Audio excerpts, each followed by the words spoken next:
Em lại xin chào tất cả mọi người nhá. Nay cuối tuần video lên em mời mọi người vào ngắm cây và nói chuyện xíu về cái cây mã cây 5 cánh trắng Phú Thọ. Đấy. Mấy ngày nay rất hot. Đây, trước mắt mọi người 5 cánh trắng Phú Thọ đây.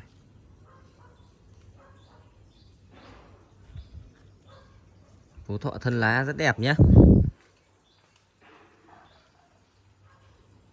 Này, kìa sọc kìa chỉ này. Nứt bẹ lá này. Và cái lá của nó bằng cái đốt mặt đốt này luôn này. Đấy. Phú Thọ.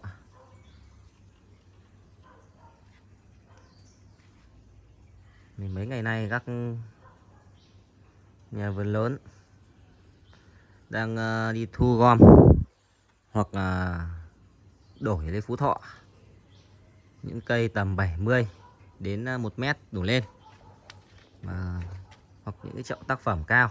Đấy. Rất hot mã cây 5 cánh trắng Phú Thọ. Thì ngày nay mọi người đang hô hào đổi những cái ki như kiểu Bảo Duy hoặc các cái loại dòng mặt bông vip hơn, mặt bông va vip hơn, đổi lấy Phú Thọ. Đấy. Thì bác nào có nhiều Phú Thọ thì mang ra đổi. Đấy. Những cái chậu tác phẩm 2-3 thân dài vài mét. Hoặc bác nào làm được hoa Tết nhé, Phú Thọ nhé. Bác nào làm được hoa Tết, có chậu tác phẩm làm được hoa Tết thì càng tốt. Đấy.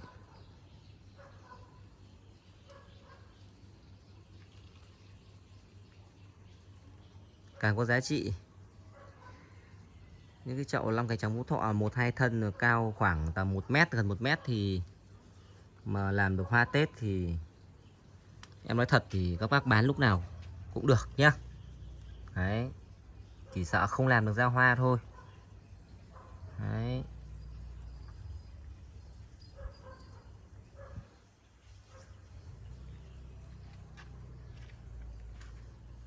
Mà cái mùa này cây cố ý chuẩn bị thắt ngọn hết nhé mọi người nhé. Thân đang phình thân, nứt bẹ lá đang phình thân đây này. Đấy, chuẩn bị thắt ngọn hết này.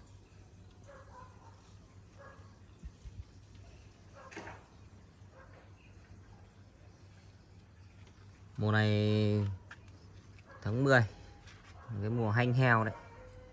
Mọi người chăm sóc cái mùa này thì tưới tắm cho nó giữ ẩm cho nó nhiều hơn chút nhá.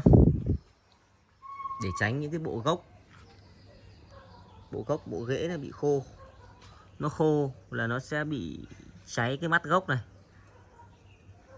Nhiều cây là nó rụng cái lá gốc nhá, rụng lá gốc xong bắt đầu là nó sẽ thành đây này, rụng lá gốc này. Đấy.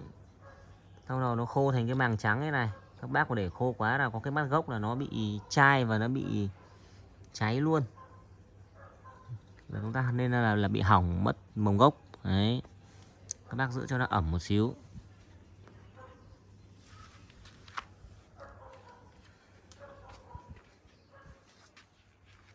Bạch tuyết này.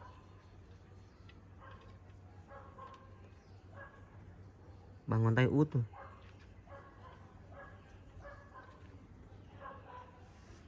Chậu hồng yên thủy của em chắc vượt đông mất rồi. Em cũng không đo đâu nhưng mà hai thân này chắc nó phải tầm trên 2 mét rồi. Chậu này 100% là sẽ vượt đông nhá. Ki này là ki 52. Đấy. 52 nhá. Đấy. Cái dòng hồng yên thủy này đi ngọn thì thôi rồi. Đây các bác nhìn này. 2 này, 4 này, 6 lá này. Mở 6 lá luôn này. Là cây rất khỏe và lực nhá. Cây này thì chắc chắn là vượt đông rồi. Nên là bác nào thích để vượt tông thì vượt tông, còn bác nào thích đến cái tháng 11 các bác cắt ngọn đi, các bác cắt đi đến đây này. Đấy, để cho nó phình thân, nó dừng, cho nó nghỉ nhá, để cho nó tích dinh dưỡng, để năm sau nó sẽ nuôi mầm gốc của ki và hoa nhá. Chứ các bác để ngọn này thì nó cứ đầu hút hết chất dinh dưỡng vào, nó sẽ nuôi cái đầu này của nó đi này. Đấy, nhưng các bác có thể để tháng 11 các bác phải cắt ngọn đi. Đấy.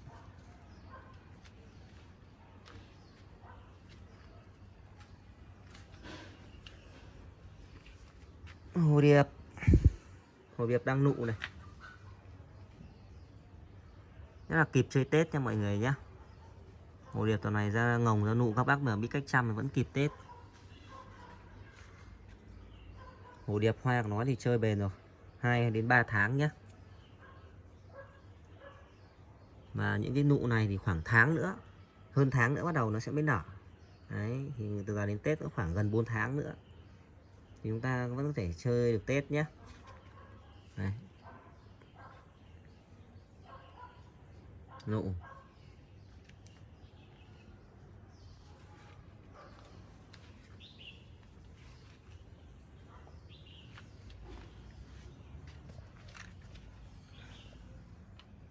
Đây, kỳ năm nhất này. Cái đàn HO này em vẫn thích trồng nó, khỏe mạnh và lớn nhanh. Đây, những cái kỳ ươm hay cái kỳ năm nhất này không quan trọng nhé. Những cái kỳ như này nhé, năm thai của nó nhé, nó có thể lên được 2 cái mầm gốc có khoảng 5-70 cm luôn. Những cái kỳ như này. Đấy, rất khỏe. Mà làm kỳ rất đạt. Mỗi tội là hoa của nó thì hơi khó một chút so với cái dòng rễ một tí. Đấy. HO này. Trước cái thời điểm nó đắt, cứ bảo sao nó đắt.